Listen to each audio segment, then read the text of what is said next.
대한민국 뉴스들에 대한 공정한 시선, 법률 시사 토크 이슈 프리즘. 안녕하세요, 전혜원입니다. 그럼 지금부터 지난 한 주간 있었던 이슈들부터 만나보겠습니다.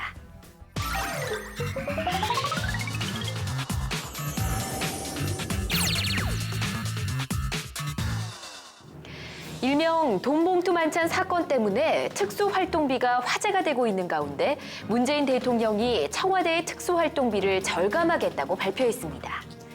최근 문재인 대통령은 앞으로 공식 회의를 위한 식사 외에 개인적인 가족 식사 등을 위한 비용은 사비로 결제하겠다는 이야기와 함께 이를 통해 절감이 예상되는 53억 원의 특수활동비를 청년 일자리 창출과 소외계층 등을 위한 예산으로 활용하겠다는 방침도 이야기했는데요. 이처럼 국민의 세금을 아끼는 동시에 국민을 생각하는 모습 앞으로도 자주 볼 수 있었으면 좋겠습니다. 법원행정처가 이번 달 19일 오전 10시 경기 고양시에 위치한 사법연수원에서 대법원의 사법개혁 저지 의혹 등을 논의할 전국 법관 대표회의가 열린다고 발표했습니다. 각급 법원 대표 101명으로 구성된 이번 회의에서는 일명 판사 블랙리스트 의혹에 대한 재조사와 사법개혁 저지 사건의 책임 규명, 전국 법관 대표회의 제도화 등 사법행정권 남용 방지 대책 등이 논의될 것으로 보이는데요. 원리와 원칙을 기반으로 판결을 내리는 법관들의 회의인 만큼 우리 사회를 정의롭게 만드는 바람직한 결론이 나올 수 있길 바랍니다. 경찰이 앞으로 집회 현장에 경찰력, 살수차, 차벽을 배치하지 않겠다는 원칙을 발표했습니다. 이대영 경찰청 인권보호 담당관은 지난달 26일 부산경찰청에서 열린 워크숍 인사말을 통해 앞으로 집회 현장에 경찰력, 살수차, 차벽을 배치하지 않는 것을 원칙으로 할 계획이라고 발표했는데요. 이에 대한 자세한 이야기는 잠시 후 두 분의 변호사들과 이야기 나눠보겠습니다. 최순실 박근혜 국정농단 사건의 주요 인물 가운데 한 명인 최경희 전 이화여대 총장의 후임이 결정됐습니다. 최근 이화여대는 이사회를 열고 김혜숙 철학과 교수를 제16대 총장으로 임명했습니다. 김 교수는 지난해 최순실 씨 딸 정유라 씨에 대한 특혜 입학 논란 등이 불거졌을 당시 교수 시위를 주도하는 등 학생들과 함께 학교에 맞섰던 인물로 알려져 있는데요. 이번에 임명된 김혜숙 총장은 이화여대 개교 131년 역사상 최초로 교수와 교직원, 학생, 동창 등 2만 4천여 명이 참여하는 직선제로 치러진 것이어서 그 의미가 더 높다고 평가받고 있습니다. 대부업체 직원이 빚독촉을 하며 채무자를 협박했다면 대부업체에 영업정지 처분을 내릴 수 있다는 대법원의 판결이 나왔습니다. 최근 대법원 특별 2부는 대부업체 A사가 감독기관인 서울광진구청장을 상대로 낸 영업정지 처분 취소 소송에서 원고 승소 판결한 원심을 깨고 사건을 서울고법으로 돌려보냈는데요. 재판부는 판결문에서 대부업 등의 등록 및 금융이용자 보호에 관한 법률 제13조 1항이 정하는 대부업자 등의 불법 추심 행위를 이유로 한 영업정지 처분은 정당하다고 판결했습니다. 지금까지 주간 브리핑이었습니다.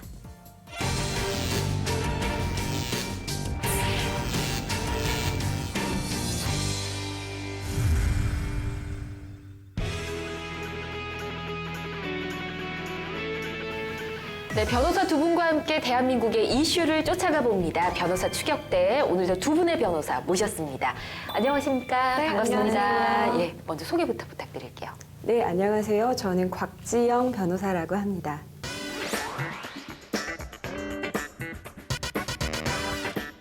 네, 안녕하세요. 양지민 변호사입니다.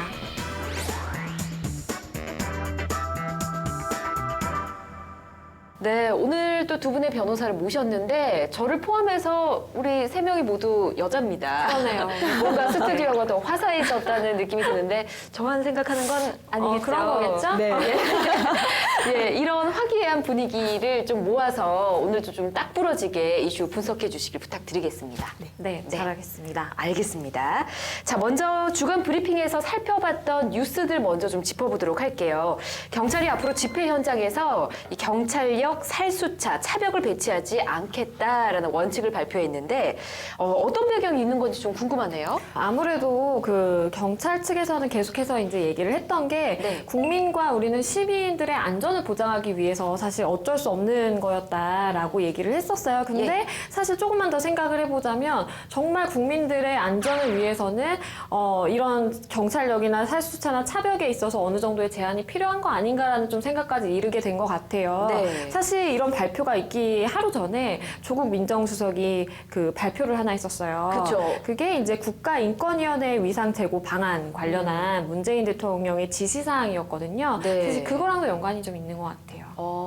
그 발표를 하고 나서 그 바로 다음 날 이런 발표를 한 거잖아요, 또. 그렇죠. 그러니까 예. 그러면서 사실 발표 내용이 조국 민정수석이 뭐라 그랬냐면 문재인 대통령이 계속해서 그 검경 수사권 조정에 대해서 얘기를 했었잖아요. 맞아요. 근데 정말로 검경 수사권 이제 조정이 이루어지려면 사실 경찰 내에서도 쉽게 말해서 자정작용이 조금 필요하지 않나라는 얘기를 했던 것 같아요. 네. 그러니까 경찰 내에서도 인권 침해적인 요소가 방지가 돼야 된다. 네. 또 인권 친화적인 경찰을 어떻게 구현할 수 있을지 경찰 자체적으로 한번 좀 생각해 봐야 된다라고 사실 얘기를 했거든요. 네. 그래서 경찰이 이제 이런 얘기를 가만히 들어보면 이제 우리도 뭔가 개혁적인 내용을 하나 발표를 해야 되는데 네. 뭘 할 수 있을까라고 생각을 하다가 인권이랑 연결이 된 게 이제 뭐 살수차 아니면 차벽 이런 게 생각이 나서 사실 이런 발표를 한 거 아닌가라는 생각이 좀 들어요. 어떻게 보면 경찰 입장에서는 검경 수사권 조정에 있어서 조금 더 유리한 입장을 가져가기 위해서 애쓰는 것 같다는 생각이 좀 들긴 합니다. 어쨌든 우리는 원칙적으로 좀 법률적인 문제를 따져봐야 하잖아요. 이런 차벽이나 살수차 배치가 원칙적으로는 합법인가요? 사실 살수차 같은 경우에 그 배치 자체는 문제가 된다고 볼 수는 없어요. 왜냐하면 필요한 경우가 사실은 있거든요. 네. 그래서 배치 자체는 되는데 사용할 경우에 이제 어떻게 사용하느냐의 문제겠죠. 그래서 사용을 하더라도 이게 사람의 정말 얼굴을 가격하거나 그러면 안 심장 되죠. 부위나 네. 이렇게 급소를 가격할 경우에는 굉장히 위험할 수가 있거든요. 네. 그렇기 때문에 가슴 이하 부위로 이제 살포를 해야 된다라는 일정한 이제 원칙들이 정해져 있고요. 그래서 네. 만약에 가슴 이하 부위로 이제 사용을 하더라도 만약에 사상자나 뭐 부상자가 발생을 했으면 그 즉시 뭐 구호 의무가 있다라는 걸로 이제 제한을 걸어둔 거죠. 그렇죠. 자, 그렇다면 차벽은 어떨까요? 차벽이 사실은 정말 교통 불편합니다. 사실 그렇죠. 근데 옛날부터 차벽이 설치됐던 이유가 아이러니하게도 네. 주변 사람들의 통행을 위해서 그리고 교통을 좀 통제함으로써 다른 교통들을 원활하게 하기 위해서 우리는 설치한다라는 게 사실 전혀 경찰의 그렇지 않잖아요. 입장이기는 예. 했었어요. 근데 사실 차벽 같은 경우에는 오래전에 헌법재판소에서 위헌 결정을 내린 그 사례가 있었거든요. 그래요? 그게 언제였냐면요. 노무현 전 대통령 선거 당시 2009년이에요. 그때 이제 서울광장에서 시위가 있었는데 그때 경찰이 서울광장을 그 차벽으로 둘러쌌었거든요. 그래서 이제 시민의 통행권을 방해를 했다. 네. 그래서 이제 제기됐던 내용이에요. 당시에 이제 헌재는 뭐라 그랬냐면 불법이나 폭력적인 집회나 시위가 개최될 가능성이 있다고 하더라도 이걸 방지하기 위한 조치는 최소한으로 취해줘야 된다라는 네. 내용이었어요. 그러니까 사실 그때 당시에 그런 차벽 설치라든지 경찰력은 조금 그걸 넘어선 과도하다라고 최소한은 봤기 때문에 아니었다. 그렇죠. 예. 그래서 이제 위헌이라는 결정이 나오게 됐던 거죠. 그렇군요. 어쨌든 이번 경찰의 발표는 배경이 어땠든 간에 조금 더 인권을 보장하는 조치로 우리는 좀 생각을 하는 게 낫지 않을까 하는 생각이 들고요. 자, 또 하나 좀 살펴보도록 하겠습니다. 최근 법원에서 대부회사 직원이 채무자를 협박했을 때 회사에게도 책임을 물어서 영업정지를 시킬 수 있다라는 판결이 나왔습니다. 자, 이거 어떤 얘기인가요, 곽 변호사님? 예, 사실 이 판결이 내려진 소송은 네. 대부업체와 그를 이용한 일반인 사이에서 벌어진 소송은 아니고요. 대부업체와 채무자가 이를 감독하던 서울광진구청 사이에서 벌어진 소송입니다. 네. 서울광진구청이 한 대부업체 직원이 채무자를 협박한 사실을 알고 영업정지 처분을 내렸고요. 대부업체는 직원이 협박한 사실을 회사가 책임지는 건 부당하다. 네. 이런 취지로 소송을 제기했습니다. 하지만 결국 대법원에서는 영업정지를 내린 광진구청의 처분이 위법하지 않다라는 판결을 내렸습니다. 그렇군요. 사실 이런 말이 있더라고요. 세상에서 가장 괴로운 것 중에 하나가 채무로 인해서 채권 추심을 당하는 것이다. 상상만 해도 사실은 힘들 것 같아요. 저도 뭐 가끔은 아니면 옛날에 카드값이 좀 밀린다고 채권 추심을 당하지는 않았지만 비슷한 느낌의 압박이 있거든요. 예, 근데 사람이 찾아와서까지 그런다면 얼마나 심각하겠어요. 근데 혹시 채권 추심에 대해서 우리가 좀 알고 있으면 좀 마음이 편할 수 있는 그런 게 있으면 좀 알려주시면 좋을 것 같아요. 네, 그래서 이런 경우에는 불법적인 채권 추심이다라고 말할 수 있는 몇 가지 경우를 좀 알려드리려고 합니다. 네. 우선 첫 번째는 밤 9시부터 다음날 오전 8시까지는 채권의 공정한 추심에 관한 법률에 따라 채권 추심을 할 수 없게 되어 있습니다. 따라서 이 시간에 채권 추심을 하는 경우에는 불법적이라고 할 수 있고요. 예. 그리고 두 번째로는 그 시간이 아닌 합법한 시간에 채권 추심을 하더라도 이 경우 채권 추심자의 신원을 파악을 해봐야 합니다. 네. 그래서 채권 추심자의 이름, 또 소속 업체 직위가 무엇인지 확인을 하시고요. 특히 늦은 시간에 방문을 했다면 신분증을 확인할 수 있을 것 같습니다. 그리고 세 번째로는 네. 과연 추심 제한 대상인지를 먼저 확인을 하여야 합니다. 네. 이게 무슨 말이냐면 채무가 있다고 해서 언제나 추심의 대상이 되지는 않습니다. 추심 제한 대상이요? 내가 추심 제한 대상이 될 수도 있다. 이런 걸 말씀하시는 건가요? 예, 맞습니다. 구체적으로 어떤 내용일까요? 우선 채권이라는 경우에는 소멸시효가 완성되면 소멸하는 효과가 있습니다. 네. 그래서 10년이 지나서 시효가 경과되게 되면 내 채무가 존재하지 않는다. 이런 채무 부존재 확인 소송 같은 걸 제기할 수 있고요. 또 만일 본인이 개인 회생 중이다. 네. 또는 중증 환자다. 이런 경우에는 또 마찬가지로 채무 추심 대상에서 제외가 되는 경우입니다. 채무 추심 대상이었다가 그 요건이 되면 제외가 되는 건가요? 맞습니다. 그렇기 때문에 본인의 채무가 소멸시효 대상인지 또는 개인 회생 중인지 이런 경우를 잘 확인을 하셔야 될 것 같습니다. 그렇군요. 또 마지막으로 채권 추심에서 가장 고통을 받는 부분은 아무래도 본인이 아닌 본인의 가족이나 지인들에게 알리겠다고 협박을 하는 그런 부분인 것 그럼 같습니다. 정말 고통스럽죠. 예, 맞습니다. 네. 하지만 채권 추심을 할 때 본인 외에 다른 사람에게 공지를 하는 것은 불법입니다. 네. 그렇기 때문에 본인의 주변인들에게 변제를 하라고 강요를 하거나 네. 지속적으로 연락을 한다면 이 자체도 불법이기 때문에 형사 처벌 대상이 됩니다. 그렇군요. 앞서 저희가 살펴본 그 뉴스 내용도 아마 이런 가족한테 연락이 가서 이렇게 문제가 생겼던 걸로 기사 내용이었었는데 어쨌든 대부업체의 과도한 채권 추심으로 인해 고통받는 사람들에 대한 뉴스를 저희가 심심찮게 보잖아요. 앞으로는 이 적법한 절차에 따라서만 이 같은 절차들이 진행이 됐으면 좋겠습니다. 자, 이제 두 분의 변호사님이 가져온 이슈들을 본격적으로 쫓아가 보도록 하겠습니다. 오늘 첫 번째 이슈 양지민 변호사님이 준비를 하셨는데요. 어떤 내용 준비하셨을까요? 네, 오늘 제가 가져온 이슈는요. 사실 너무나 익숙한 주제죠. 왜냐하면 지난해부터 올해까지 그리고 지금까지도 사실 계속해서 얘기가 되고 있는 국민 최대의 관심사인 것 같습니다. 그래서 오늘은 또 그 박근혜 전 대통령 재판도 시작된 만큼 네. 오늘 시작된 건 아니지만 그래서 오늘 얘기를 좀 해보려고 합니다.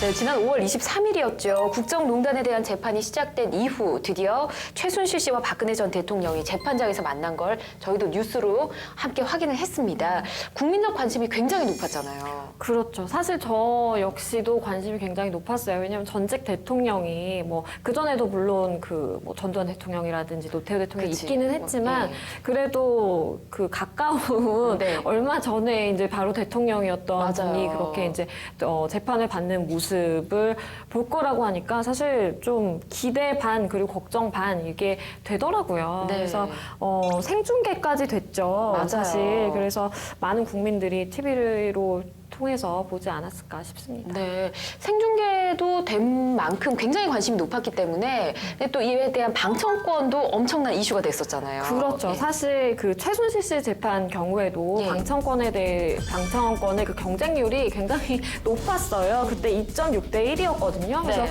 정말 그것도 높다. 왜냐면 일반인들 재판 같은 경우에는 그냥 공개가 돼 있어도 뭐 아무도 잘 안 가거든요. 그렇죠. 뭐 거의 오는 사람이 없는 그렇죠. 편이죠. 당사자 말고는 거의 뭐 관심이 없죠. 예. 근데 2.6대 1도 참 대단하다라고 했었는데 뭐 박근혜 전 대통령 같은 경우에는 일반인 방청석이 68석이 배정이 됐었거든요. 네. 근데 525명이 몰렸어요. 어마어마한데요? 그래서 경쟁률이 7.7대 1이었습니다. 7.7대 1. 네, 최순실 씨와 비교를 해서 거의 한 3배 정도 그러니까요. 높았다라고 볼 수 있겠죠. 와, 대단합니다. 근데 또 궁금해지는 게 이렇게 재판에 등장하는 걸 공개하고 이렇게 하는 게 어떻게 보면 인권 침해다 얘기를 할 수도 있거든요. 법적으로 문제는 없는 건가요? 물론 사실 그렇게 볼 수도 있죠. 왜냐하면 뭐 어쨌든 호송되어 오는 과정에서 뭐 여성 수감자의 경우에는 이렇게 뭐 포승줄을 묶고 뭐 이런 것까지는 안 하긴 하지만 네. 어쨌든 좀 보여주기 싫은 모습이잖아요. 그쵸. 근데 사실은 대법원 규칙에 따라서 이게 정해집니다. 재판장에 허가가 있으면요. 예. 미리 허가만 있다면 얼마든지 촬영을 할 수 있고요. 이번 예. 사안의 경우에도 사실 국민적인 그 관심이 높았던 사건이기 때문에 허가된 걸로 보이고 그리고 다른 피고인들과의 그 비교를 해봤을 때 형평에 맞춰서 보더라도 네. 박 전 대통령도 뭐 일반인 신분이잖아요. 네. 허가 안 할 이유가 없었기 때문에 허가한 걸로 보입니다. 네. 그리고 뭐 이 재판 과정을 다 뭐 촬영을 허가한 건 아니었더라고요. 그렇죠. 앞에 일부분 한 1분 30초 정도? 네네, 미리. 왜냐면 사실 뭐 취재진들이 나와서 전 과정을 그게 공개를 해버리면 예. 사실 물론 기자들이 이제 받아 적어서 다 언론에 나오기는 하지만 일부 뉴스들이 좀 재판에도 영향을 미칠 수가 있기 그렇죠. 때문에 사실 예. 제한을 좀 둔 걸로 보입니다. 네. 과거 전두환 노태우 전 대통령 법정에 나왔을 때도 이 앞에 1분 30초 정도만 이렇게 촬영을 허가해 준 걸로 알고 있습니다. 이번에도 좀 비슷한 경우가 아니었나 싶은데 자, 어쨌든 박 대통령이 재판에서 이제 혐의를 부인했다고 들었습니다. 그렇죠. 박 전 대통령의 경우에는 사실 일관되게 혐의를 부인을 하고 있는 상황이에요. 예. 법정에서 최순실 씨를 만났잖아요. 그날 처음으로. 그렇죠. 눈도 안 마주쳤다는 눈도 안 마주치더라고요. 기사를 엄청나게 봤습니다. 예. 네, 근데 이제 그 최순실 씨가 있어서 뭐 의식을 한 건지는 잘 모르겠으나 뭐 아무 얘기도 안 하고 있다가 예. 재판부가 물었어요. 유영하 변호사의 변론이 끝난 다음에 피고인의 의사가 뭐냐, 전부 부인하는 취지 맞냐라고 했더니 박근혜 전 대통령이 변호인의 입장과 같습니다라고 짧게 한마디 하고 첫 재판은 끝났죠. 그렇군요. 알겠습니다. 일단은 그러면 부인하고 있기 때문에 어떤 배경으로 이걸 부인을 하는 걸까 궁금해지거든요. 사실 그 박 전 대통령의 입장은 지금 아직까지는 재판 초기 단계여서 뭐 입장이나 구체적인 그 발언 내용이 막 다 나오지는 않고는 있는데 네. 검찰 조사 받을 때 그 어떤 얘기를 했었나를 보면 지금도 이런 입장이겠구나라는 그런 좀 이해가 될 수 있을 것 같아요. 네. 그때 당시에 사실 무슨 얘기를 했었냐면 그러니까 꾸준히 계속 부인을 해오는 거는 물론이고요. 네. 특히나 기억에 남았던 저는 워딩이 사람을 어떻게 그렇게 더럽게 만드느냐 더럽게요? 라면서 굉장히 박 전 대통령의 평소에 그런 말투나 어투로 비교를 해보자면 굉장히 강하게 말을 한 거거든요. 그쵸. 그런 걸 감안해 보자면 그냥 혐의 부인을 하는 것이 아니라 네. 정말 뭔가 저 사람이 억울해하는 것 같다라는 정말 느낌까지 풍길 정도로 네. 좀 강하게 표현을 했던 적이 있었죠. 본인의 이미지를 엄청나게 손상시켰다 이런 뜻인 거죠. 그렇죠. 그렇게도 볼 수 있겠죠. 굉장히 강한 반발을 하고 있는 것 같은데 뭐 어쨌든 간에 요약을 해보면 나는 잘못한 게 없고 최순실 씨에게 속았다? 이런 뜻인 건가요? 그렇죠. 계속해서 그렇게 입장을 유지하고 있죠. 네.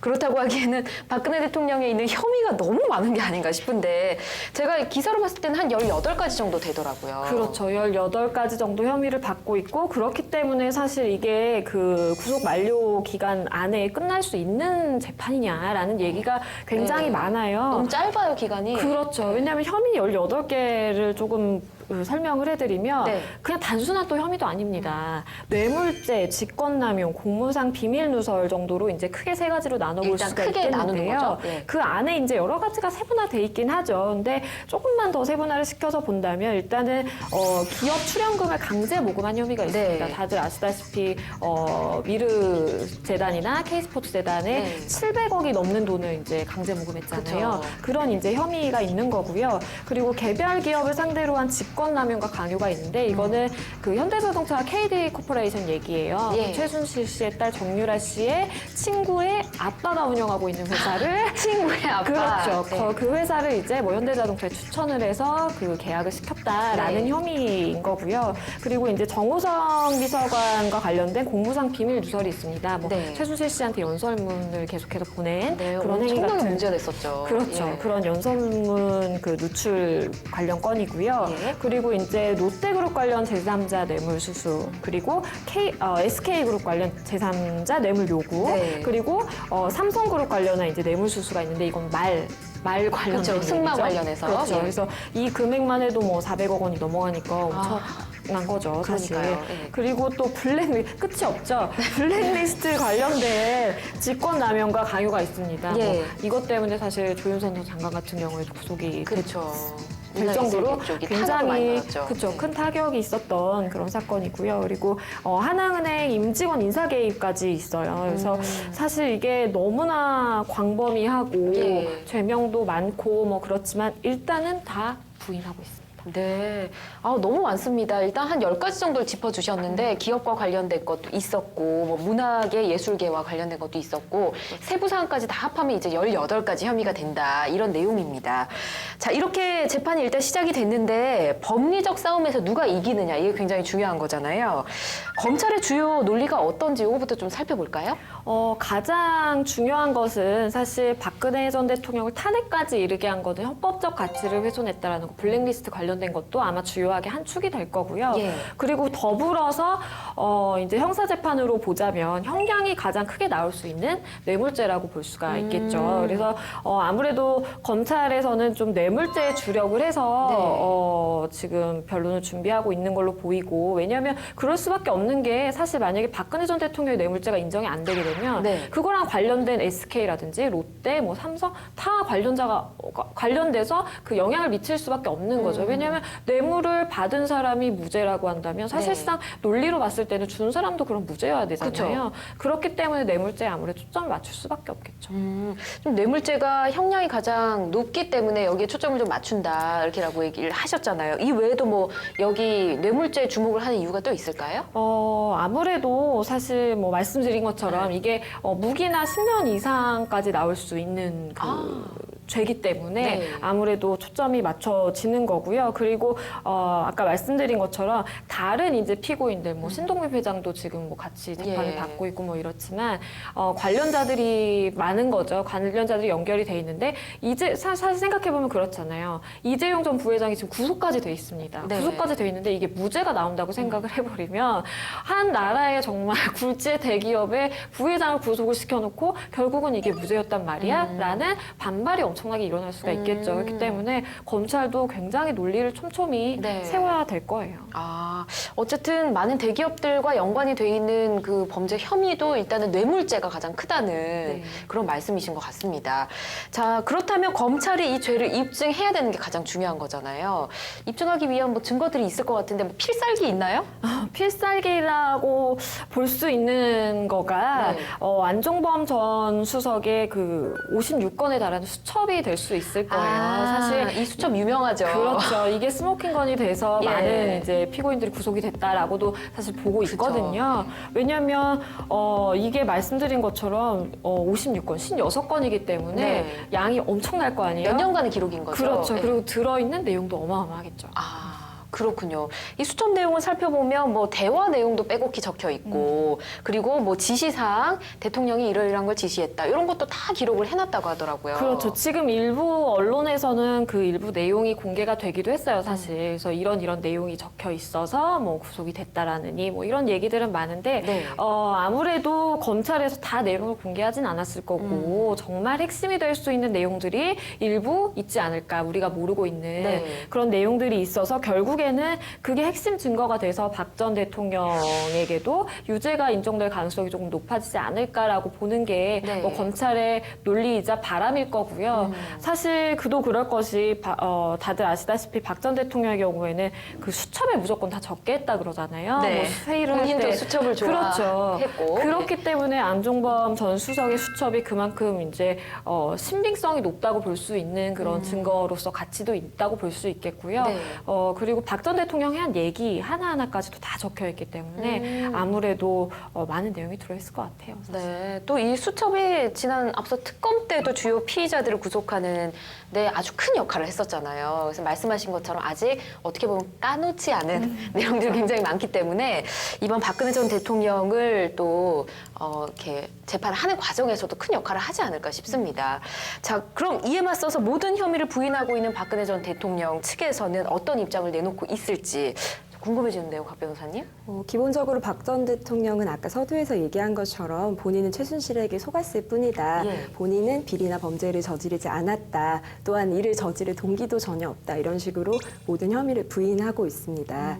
기본적으로 형사소송법은 무죄의 추정의 원칙이라는 게 있어요. 예. 그래서 혐의를 부인하고 모든 관련 증거를 부인해버리게 되면은 네. 상대방인 검찰에서 그거를 모두 반박해야 하고 예를 들어서 이제 참고인이 진술한 조서를 부인하고 네. 증거를 동의하지 않는 경우에는 그 이야기를 한 참고인을 이제 법정에 소환을 해서 증인신문을 해야 하고 그렇군요. 그러니까 사실상 시간이 엄청나게 걸리는 사건일 수밖에 없는 거죠. 그렇기 그럼 때문에 박근혜 전 대통령이 이렇게 혐의를 부인하게 되면 검찰 측에서 더 많은 시간을 할애해서 이걸 증명해야 된다는 거네요. 더군다나 구속기간에 제한이 있잖아요. 그러니까요. 6개월 안에 모든 결과가 나와야 되는데 그런 제한의 문제도 있기 때문에 사실 시간 끌기 작전을 조금 더 쓰고 있는 게 아닌가 이런 추측도 조금 해볼 수 있을 것 같습니다. 알겠습니다. 1심 기간이 6개월밖에 안 되기 때문에 더 지금 좀 촉박한 상황인데 박 전 대통령이 이렇게 주장하는 논리가 또 궁금해집니다. 말씀하신 이유도 있으실 것 같고요.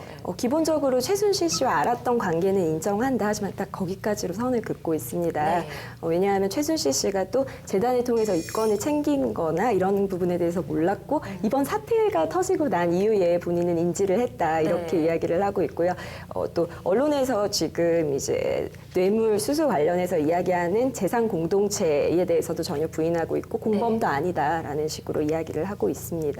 그리고 얼마 전 법정에서 변론 과정에서는 최근 검사들이 돈봉투를 받았는데 그렇다면 이 검사들도 본인과 마찬가지로 네. 수뢰죄에 해당하는 것이냐 이런 식으로 답변을 하기도 했습니다. 네, 이런 가운데 두 가지 관심 가질 만한 일이 일어났습니다. 하나가 서울중앙지검장으로 박영수 특검에서 수사팀장을 맡았던 윤석열 검사가 임명이 된 것이고 또 하나는 이제 정유라 씨가 덴마크에 있다가 귀국을 하게 되잖아요, 곧. 아마 영향을 미치지 않을까 싶은데 하나씩 좀 따져볼까요? 아무래도 이 두 가지 뉴스는 사실 박 전 대통령을 비롯해서 연관이 돼 있는 피고인들한테는 굉장히 악재가 될 수도 있을 둘 것 다 같아요. 악재일 것 같죠. 왜냐하면 예. 사실 윤석열 서울중앙지검장 같은 경우에는 특검에 소속되어 있던 검사잖아요. 네. 그렇기 때문에 얼마나 이게 특검과 검찰의 그 협의가 잘 돼서 시너지가 나겠느냐라는 거를 하나 이제 예측해 볼 수 있겠고요. 네. 그만큼 검찰 측에서 시너지가 난다고 한다면 피고인들한테는 사실 악재거든요. 네. 그래서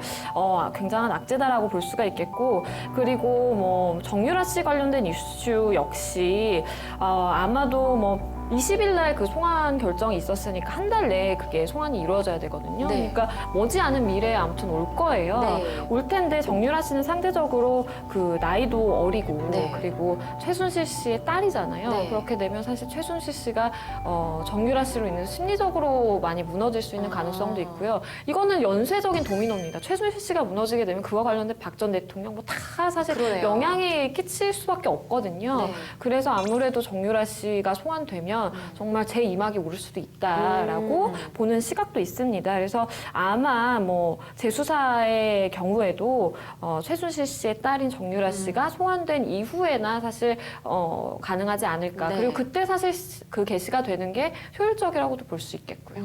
그렇군요.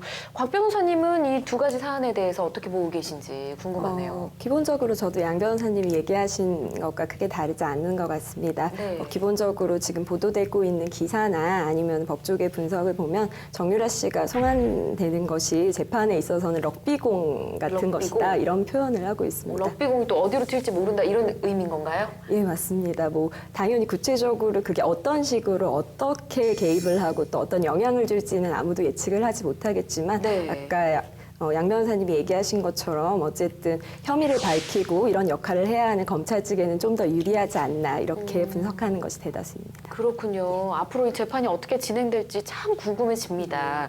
자, 이렇게 쉽지 않은 법정 싸움에 있어서 법원이 박근혜 대통령에 대한 재판과 이 최순실 씨 사건에 대한 재판을 동시에 진행하겠다 이렇게 결정을 내렸잖아요. 그렇죠. 예. 사실 이렇게 동시에 진행하는 게 저는 개인적으로는 맞다고 생각을 합니다. 네. 물론 기소의 주체가 다릅니다. 박근혜 전 대통령 같은 경우에는 이제 검찰 특수본에서 기소를 했고요. 네. 그리고 최순실 씨 같은 경우에는 특검에서 기소를 특검에서, 했기 네. 때문에 사실 박 전 대통령의 변호인단이 기소의 주체가 다른데 왜 병합하느냐라고 이의 제기를 했던 거거든요. 네. 근데 사실 그전에도 병합을 했던 사례가 있었고 이런 경우에 그리고 지금 사건이 워낙 방대하잖아요. 네. 워낙 방대해서 증인이 지금 150명이 넘는다라고 또 얘기를 하는데 사실 기소 사실이 거의 동일하다고 볼 수 있는 이 사건을 증인을 또다시 소환해서 다시 증인 신문하고 한다는 것 자체가 굉장히 비효율적이라고도 네. 볼 수가 이중으로 있겠고요. 일을 하는 거 마찬가지잖아요. 그렇죠. 예. 그렇기 때문에 아무래도 재판부에서도 생각을 했을 때 그 소송의 효율성이라든지 신속한 그 재판 진행을 위해서 이게 필요하다라고 본 것 같고요. 그리고 아까도 얘기가 나왔었지만 1심 선고를 이제 6개월 이내에 해야 되잖아요. 그쵸. 그럼 박근혜 전 대통령 같은 경우에 한 10월 16일까지 이제 재판이 결과가 나와야 된다는 건데 그 내에 그 병합을 하지 않고 어떻게 결과가 나올 수 있겠느냐라는 거를 생각해 볼 수 있을 것 같아요. 그래서 결국에는 뭐 효율성을 선택을 한 거다라고 네. 볼 수 있겠어요. 네, 자 그럼 이번 이슈에 대해서 마무리를 하기 전에 마지막으로 두 분께 한번 질문을 드려볼게요. 18가지 혐의로 진행되는 재판입니다. 박근혜 전 대통령에 대한 재판. 법조인 입장에서 본다면 어떤 결과가 나올 거라고 예상을 좀 하시는지요? 글쎄요, 저는 뇌물죄 입증이 정말 관건인 것 같아요. 왜냐하면 박근혜 전 대통령의 변호인단 측에서는 사실 삼성 쪽에서 변론을 잘 해주기를 바라고 있는 것도 있거든요. 왜냐하면 삼성에서 결과가 잘 나오잖아요. 예를 네. 들어서. 그러면 사실 박근혜 전 대통령도 그런 긍정적인 영향을 받을 수밖에 없는 거예요. 박근혜 전 그렇겠죠. 대통령 입장에서 보자면. 네. 그래서 아마도 그 변호인단 측에서는 이와 관련된 모든 피고인들의 변호인단들이 열심히 소송을 준비를 해서 다 이제 좋은 결과가 나오고 우리도 함께 가자라는 취지일 걸로 보이는데요. 과연 뭐 글쎄요, 그게 얼마나 가능할지는 왜냐면 거기에 맞서는 사실 특검과 검찰 측의 논리도 만만치가 않기 때문에 네. 그리고 수집된 증거도 만만치가 않기 때문에 과연 어떤 결과가 나올지 저도 굉장히 관심이 집중되는 사건이고요. 그리고 어떻게 결론이 나든지 간에 경제 공동체, 뭐 뇌물죄 관련해서 경제 공동체 관련된 얘기는 사실상 이게 하나의 사례로서 선례로서 남을 수도 있는 네. 부분이기 때문에 많은 법조인들도 관심을 두고 지켜보는 사건이라고 생각을 합니다. 네. 자, 곽 변호사님은 어떻게 보시는지요? 그런 질문을 많이 들었어요. 주변에서 이제 좀 나이 많으시고 좀 보수적인 성향을 가지고 계신 분들께서 박근혜 대통령이 돈을 직접 받은 게 없다. 직접 받은 게 그런데, 없다. 직접적으로 수령한 게 없는데 왜 뇌물수수가 되냐? 네. 또는 왜 그게 제3자 뇌물공여죄가 성립이 되냐? 이렇게 질문하시는 분들이 좀 있었어요. 예. 근데 아까 이제 양 변호사님이 잠깐 얘기하신 것처럼 박근혜 전 대통령이 직접 수수하지 않았더라도 경제적 이해관계를 같이 하는 최순실 씨가 돈을 받았다면 뇌물수수가 적용될 수 있다라는 게 이번에 특검의 논리였기 때문에 네. 그 혐의로 기소가 된 거고요. 또 뇌물공여죄, 제3자 뇌물공여죄 같은 경우에도 박근혜 대통령이 직접 돈을 받지 않아도 예. 본인이 어떤 이해관계가 어쨌든 일치할 수 있는 그런 제3자에 대해서 뇌물을 주도록 이렇게 네. 지시를 하거나 또는 요구를 하는 경우에 성립될 수 있는 범죄거든요. 네. 그래서 사실상 이 재판에서 가장 큰 비중을 차지하는 부분들이 이런 뇌물죄와 관련된 이슈들일 것 같고요. 아까 양 변호사님이 물론 잘 말씀해 주셨지만 이것에 대한 구체적인 입증 또 반박이 주로 이루어질 것 같습니다. 그리고 네. 개인적으로 어떤 결과가 나올지 저도 참 궁금해서 지켜볼 예정입니다. 네, 두 분 다 그 뇌물수수에 관한 혐의는 있다, 분명한 거다라는 의견 쪽으로 좀 말씀을 해주신 것 같아요. 일단 어떤 결과가 나올지 좀 긴 시간이 걸리겠지만 함께 지켜봐야 할 것 같네요. 자, 지금까지 최순실 박근혜 국정농단 재판에 대해서 이야기를 두 분과 나눠봤는데 마지막으로 두 분의 촌철살인 한마디 들어보도록 하겠습니다. 자, 칠판에 써주십시오. 네, 두 분 모두 한마디 쓰셨는데요. 자, 양지민 변호사님부터 어떤 내용 쓰셨는지 볼까요?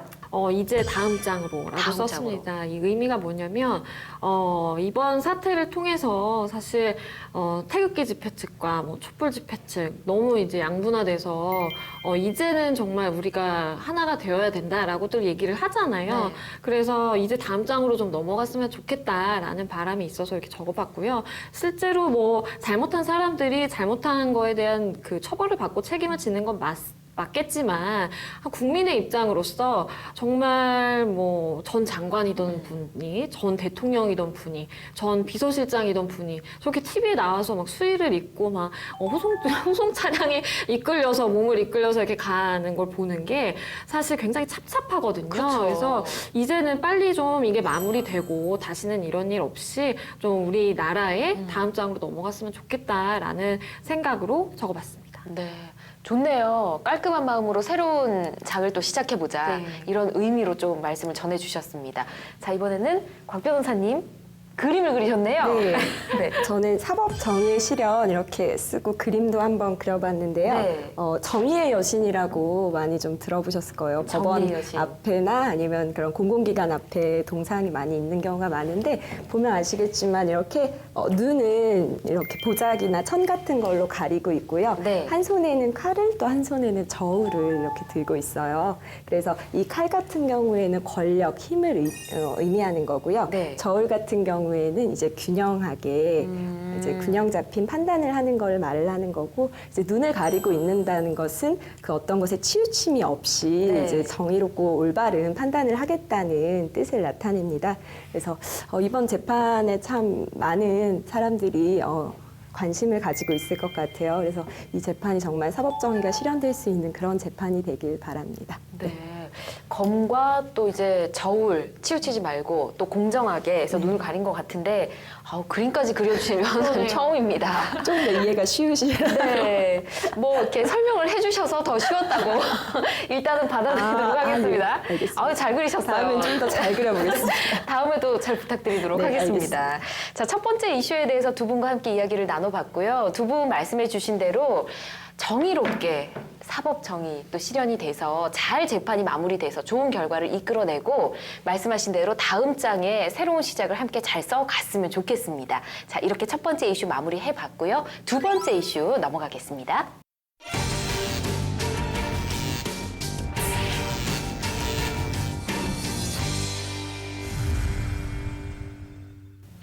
네, 이제 두 번째 이슈 만나보도록 하겠습니다. 두 번째 이슈는 그림을 아주 잘 그리시는 곽지영 변호사님 준비를 하셨는데요. 어떤 이슈인가요? 제가 이번에 준비한 주제는 네 번째로 시작되는 4대강 감사입니다. 네. 문재인 정부가 네 번째로 4대강 감사를 다시 시작하겠다고 발표를 했는데요. 네. 이것에 대한 이야기를 좀 나눠보려고 합니다.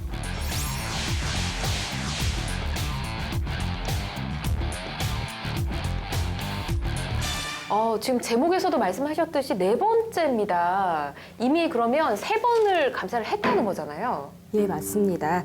정권을 기준으로 해서 말씀을 드려보면요. 이명박 전 대통령 때 2번, 그리고 박근혜 전 대통령 때 1번, 이렇게 3번을 총 진행을 했었고요. 네. 이번에 문재인 정부에서 이제 감사를 진행을 하게 되면 총 4번째 감사라고 볼 수 있습니다. 네, 이명박 전 대통령 때 이 4대강 사업이 추진이 됐었고 아마 이번에 감사를 네 번째로 또 하겠다 하면 당연히 또 반발을 할 것 같아요. 예, 그렇습니다. 어떻게 보면 좀 당연한 반응인 것 같은데요. 이명박 대통령 측근에서는 정치 보복이 아니냐 이런 식으로 반응을 하고 있고요. 네. 또 보수 형향의 집단에서도 이미 3번이나 감사를 진행을 했는데 네 번째 감사를 한다는 것은 순수한 뜻이 아니다. 마찬가지로 정치 보복이다. 이런 네. 식의 반응들이 있습니다. 정치 보복이다라는 얘기를 하다 보니 정당들은 또 어떤 반응을 할지 궁금한데요. 네, 아마 예상하실 수 있을 것 같은데요. 민주당, 정의당, 국민의당 같은 경우에는 재조사를 해야 한다. 진보 성향의 정당들이죠. 네. 하지만 보수적인 성향을 지니고 있는 자유한국당 같은 경우에는 아까 서두에서 말씀드린 대로 정치 보복이다라는 입장을 내고 있습니다. 바른정당은 어떤가요? 네, 바른정당 같은 경우에 좀 흥미로운데요. 우선 바른정당의 원내대표인 주호영 의원 같은 경우에는 정치 보복에 대한 우려를 나타냈습니다. 하지만 네. 같은 당인 이혜훈 의원 같은 경우에는 4대강을 재조사해야 한다라는 입장을 밝혔고요. 또한 박근혜 정부도 4대강에 대해서는 공범이다라는 내용으로 이야기를 했습니다. 예. 이처럼 당 안에서도 소신에 따라서 좀 의견이 나뉘고 있습니다. 바른정당은 뭐 여러 가지 의견들이 있다 이런 뜻이네요. 맞습니다. 자, 그럼 이쯤에서 궁금한 것이 지난 3번의 감사 결과는 과연 어땠을까 하는 겁니다. 어떤 결과들이 있었나요? 기본적으로 3번의 감사 결과가 좀 다 다르게 나왔습니다. 네. 이명박 정권에서 처음 실시했던 조사 같은 경우에는 아무런 이상이 없다, 문제가 없다 이런 식으로 감사 결과가 나왔고요. 뭐 이명박 정부 때였으니까 그럴 예, 수 있다고 맞습니다. 생각을 예. 해볼게요. 예. 네. 그래서 그런지 이명박 정권 말기 또 박근혜 대통령 취임을 앞두고서는 조금 다른 결과가 나왔습니다. 네. 그래서 4대강 사업에 문제가 있다라는 취지의 결과가 나왔고요. 잘못된 설계로 16개의 보호 가운데서 15개가 파손이 되었고 네. 또한 사업성 또 경제성에 대한 어떤 평가도 전혀 이루어지지 않았다라는 평가가 나왔습니다. 네. 두 번째는 좀 냉정하게 분석을 한 것 같기도 하고요. 상대적으로는 좀, 예, 그런 것 같습니다. 그럼 세 번째 감사 결과는 어땠을까요? 네, 세 번째 감사 같은 경우에는 감사원은 4대강 사업이 대운하를 염두에 두고 설계됐다라는 사실 좀 충격적인 결과를 내놓았습니다.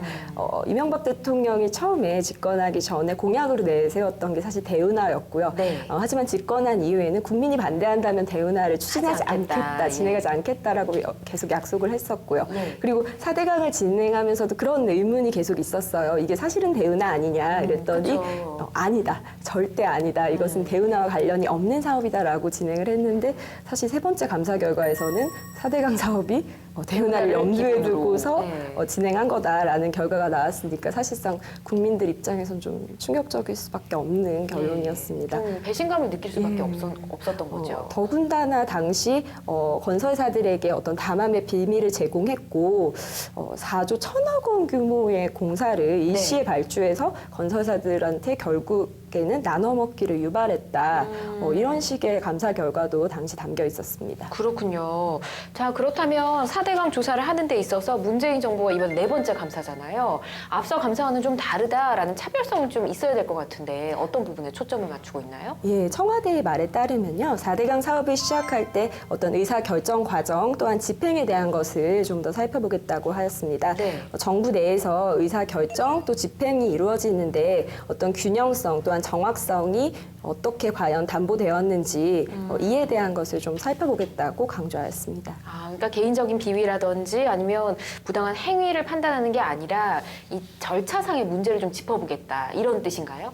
예, 맞습니다. 물론 세 차례 감사가 있었어요. 네. 하지만 이 감사 과정에서 국민들의 의혹 또는 궁금증 이런 것들이 전부 해소됐다고 보기는 사실 좀 어려운 어렵죠. 것 같아요. 그래서 또한 특히 당시 이게 굉장히 대규모 사업에 속하거든요. 네. 이런 대규모 사업을 왜 이렇게 조급하게 충분한 의사결정 과정이 없이 이루어졌는지 이에 대한 확인이 필요하다라는 취지로 설명했습니다. 그렇군요. 알겠습니다. 근데 일각에서는 이 대통령의 지시로 4대강 사업에 대한 감사를 다시 진행하는 것이 적법하지 않다라는 이야기도 있더라고요, 양 변호사님. 최근에 이제 바른정당의 주호영 원내대표가 이런 얘기를 했었는데요. 네. 감사원법에 의하면 감사원은 대통령으로부터 독립돼 있는 독립기관이다. 네. 근데 왜 대통령이 4대강 감사에 대해서 지시를 하느냐라고 문제 제기를 했던 거예요. 그래서 예. 문재인 정부에 대해서 이제 한마디를 한 거죠, 사실. 개혁도 좋지만 이거는 너무 개혁을 넘어서 개혁 독선 아니냐라는 얘기를 사실 했었습니다. 예. 이 얘기를 듣고 감사원은 또 어떤 입장을 표명했을까요? 감사원의 반응은 제가 판단하기로는 조금 중간에 끼인 입장인 것 같아요. 네. 그래서 반응도 굉장히 이제 미온적으로 입장 발표를 했는데요. 뭐라 네. 그랬냐면 아직 정식적인 감사 요청을 받은 게 없기 아직은 때문에 없다. 우리는 별로 할 말이 없다. 그러면서 이제 감사원법과 규정에 따라서 그 감사 착수 요건이 정해져 있기 때문에 우리는 철저하게 법에 따라서 그냥 움직이겠다라는 이제 중도적인 입장을 좀 보였다고 볼 수 있겠어요. 그렇군요. 그렇다면 이 감사 진행을 하기 위한 어떤 요건들이 있으면 된다 이거잖아요. 어떤 요건일까요? 그렇죠. 감사원법에 따르면 이제 감사원의 감사가 진행이 되려면 국무총리가 그 감사를 요청을 하거나 아니면 관계부처 장관이나 300명 이상의 일반 국민의 서명을 받아서 네. 공익감사를 청구하도록 돼 있거든요. 근데 사실 제가 보기에는 좀 이 이슈도 다루면서 마음이 좀 그런 것이 정권을 바뀔 때마다 뭐 감사의 결과가 나온다는 게 바뀐다는 거잖아요. 네. 정권에 따라서. 그게 사실 이게 진정한 감사인가라는 네. 좀 근본적인 의문도 들기는 해요. 그래서 사실 개인적으로는 문재인 정부 때 그러면 감사를 실시를 하면 또 다른 이제 결과가 나올 것인가라는 점에서 조금 흥미롭기도 하고 뭐 걱정도 되고 그러네요. 네. 일단은 뭐 지금까지 3번의 감사가 있어 왔잖아요. 근데 이 감사 3번을 거치면서 뒤로 갈수록 더 엄격한 결과가 나왔던 것 같습니다. 그래서 이번 4번째는 더 엄격한 기준을 적용하지 않을까라고 조심스레 예상을 해보지만 일단 현 정부의 입장을 좀 봐야 될 것 같아요. 만약에 감사를 해서 잘못된 점이 발견이 된다, 그럼 처벌을 하겠다는 건가요? 뭐 물론 기본적으로 처벌을 하기 위해서 감사를 시작하는 것은 아니지만 예. 만약 감사 과정에서 어떤 비위 행위나 의사결정 과정에서 잘못된 점들이 충분히 발견이 된다면 이에 대한 타당한 어떤 처벌이라든지 후속적인 조치를 하겠다 이런 입장입니다. 그렇군요. 자, 이렇게 정치권에서 이견이 대립될 때 한 축으로만 판가름되는 것이 국민들의 시선이나 뭐 여론일 경우가 있잖아요. 4대강에 대한 재조사 여론도 좀 알아봐야 할 것 같습니다. 어떤 여론들이 있을까요? 한 여론조사 기관에 따르면은 재조사를 해야 한다, 즉 4대강 4번째 감사에 찬성한다라는 여론이 사실 좀 압도적으로 나왔습니다. 네, 그래서 얼마나 나왔어요? 찬성하는 의견이 78%를 넘어섰고요. 반대하는 의견은 15% 또는 네. 모르겠다라는 응답하지 않겠다라는 의견이 5%를 약간 상회하는 정도로 나왔습니다. 그렇군요. 이렇게 보면 앞서 감사원의 그 감사할 수 있는 요건이 국민 300명 이상의 서명 이것도 하나 되잖아요. 할 수도 있겠네요. 그렇게 될 수도 있겠죠. 네. 워낙 뭐 문재인 정부도 강하게 의지를 피력하고 있고 많은 국민들이 이렇게 원한다면 네. 사실 뭐 개시가 되지 않으리란 법은 없으니까요. 또다시 할 수 있겠죠. 근데 저는 또 여기서의 관전 포인트는 네. 과연 이명박 전 대통령이 어떤 반응을 보일 것인가, 어떻게 방어를 할 것인가도 네. 사실 좀 기대가 되네요. 알겠습니다. 자, 그렇다면 여론조사만 놓고 보면 결국 4대강 사업에 대한 의문은 남아있고 이를 재조사해야 된다라는 게 국민들 대다수의 의견인 거잖아요. 예, 그런 것 같습니다. 예. 아까 서두에서 조금 설명해 드린 것처럼 감사원법에 따르면 300명 이상의 일반 국민의 동의가 있고 그 서명을 받아서 진행하는 경우에는 이제 감사 절차가 착수될 수 있다라고 규정이 되어 있습니다. 네. 그렇기 때문에 여론조사 결과만 보더라도 사실 이 사안에 대해서 관심을 가지고 있고 재조사의 필요성에 대해서 굉장히 공감하는 국민들이 많다는 거를 볼 수 있기 때문에 네. 이에 대해서 좀 이해를 가지고 있고 좀 관심이 있는 많은 분들의 이제 자발적인 참여 또한 동의를 받아서 감사 절차가 좀 착수될 수 있지 않을까라고 생각합니다. 그렇군요. 알겠습니다. 자, 지금까지 4번째 시작되는 4대강 감사에 대해서 두 분과 함께 이야기 나눠봤는데 두 분은 4대강의 감사에 대해서 어떤 입장을 갖고 있으신지 좀 이야기 들어보고 싶습니다. 곽 변호사님부터 들어볼까요? 제가 좀 좋아하는 음료가 있어요. 네. 그린티 라떼라고 녹차 라떼라고 하는데 비슷한 말이 몇 년 전부터 유행을 했어요. 네. 녹조 라떼라고 되게 먹고 싶지 않게 생겼던데 4대강 감사와 관련해서 여러 가지 이슈들이 있어요. 과연 이 사업이 얼만큼 사업적으로 타당하고 환경 영향성 평가가 제대로 이루어져 있는지에 대한 사실 굉장히 많은 의구점들이 남아있는 게 사실인데 네. 사실 가장 개인적으로 좀 안타깝게 생각하는 부분은 지금 우리나라에 있는 4대강들이 굉장히 많이 환경이 오염됐다는 점이에요. 그래서 저도 딸이 하나 있는데 내 아이들이 살아갈 나라가 좀 자연이 잘 보존되어 있고 좀 깨끗한 자연에서 살았으면 하는 그런 바람이 있거든요. 네. 그런데 이미 지금 망가져버린 4대강이 좀 안타까워서 4대강 감사뿐만 아니고 이미 좀 훼손돼 버린 자연에 대한 복구 또한 생태계 재조성 좀 이런 것들이 잘 이루어졌으면 좋겠다라고 개인적으로 생각합니다. 네. 4대강 감사는 또 감사고 문재인 대통령이 또 이제 환경을 위해서 볼을 항상 열어두라고 지금 지시를 내렸죠. 일단은 우리 환경도 빨리 돌아왔으면 좋겠다는 생각이 듭니다. 말씀 듣고 보니까. 자, 양 변호사님은 어떤 생각 가지고 있으실까요? 저는 그 감사가 다시 만약에 된다고 한다면 정말 이번에는 뭐가 됐든지 간에 진실에 부합하는 결과가 좀 나왔으면 좋겠다라는 소망이 있어요. 네. 왜냐하면 지금 이번 4번째 감사잖아요. 그쵸. 근데 첫 번째, 두 번째, 세 번째 의 결과가 다 다르고 4번째 이 감사 결과가 또 다르게 나온다고 한다면 사실 지난 감사들이 사실 부정되는 게 되잖아요. 그래서 더 이상 5번째 감사는 없도록 이번만큼 만약에 다시 된다고 한다면 많은 국민들이 바라는 것처럼 진실에 부합하는 그냥 결과가 나와주기만 했으면 하는 바람이 있습니다. 네, 말씀하신 것처럼 사실 이번 감사 초점은 좀 다릅니다. 그래도 이 초점을 중점적으로 해서 그 외의 결과들도 이번이 마지막 감사가 될 수 있도록 좀 철저하게 감사를 진행하는 게 어떨까 싶습니다. 자, 4번째 시작되는 4대강 감사에 대해서 마지막으로 두 분의 촌철살인 한마디 들어보도록 하겠습니다. 자, 써주십시오. 네, 마지막 한마디 두 분 다 쓰셨는데요. 곽 변호사님부터 보도록 하겠습니다. 그림 또 그리셨네요. 네, 사이다를 그려봤어요. 사이다. 네, 오늘 제목이 4대강 4번째 감사라서 라임을 좀 맞춰봤습니다. 그래서 4대강 4번째 감사, 사이다 감사.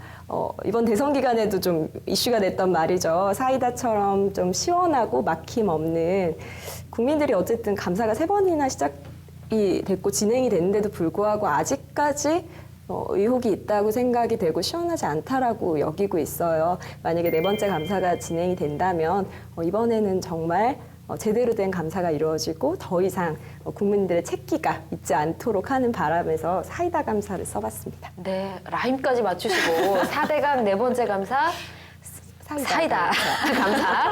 네, 속 시원한 감사가 이루어졌으면 좋겠습니다. 자, 양 변호사님은 뭐라고 쓰셨나요? 저는 제 개인적인 바람을 적었습니다. 이민 가지 않게 해주세요.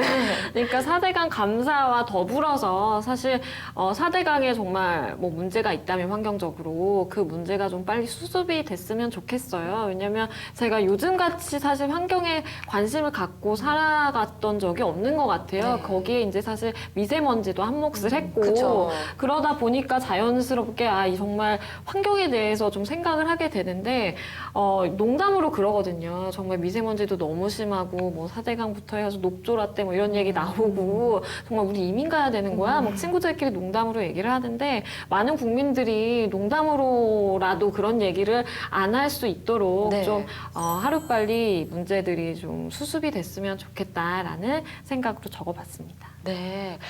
두 분 말씀 요약을 해보면, 뭐 이런 감사도 잘 진행을 돼야 하겠지만, 이 4대강과 관련해서 환경을 걱정하는 말씀을 빼놓지 않고 지금 해주신 것 같습니다. 이민 가지 않고 잘 살 수 있는, 정말 살기 좋은 나라 대한민국이 됐으면 좋겠습니다. 자, 오늘 함께 해주신 두 분 고맙습니다. 네, 감사합니다. 네, 법률적인 시선을 통한 원칙적인 시사 분석, 법률 시사 토크 이슈 프리즘. 오늘 준비한 순서는 여기까지입니다. 저희는 다음 시간에 대한민국의 이슈와 함께 또 냉철한 시선으로 다시 돌아오겠습니다. 함께 해주신 여러분 고맙습니다.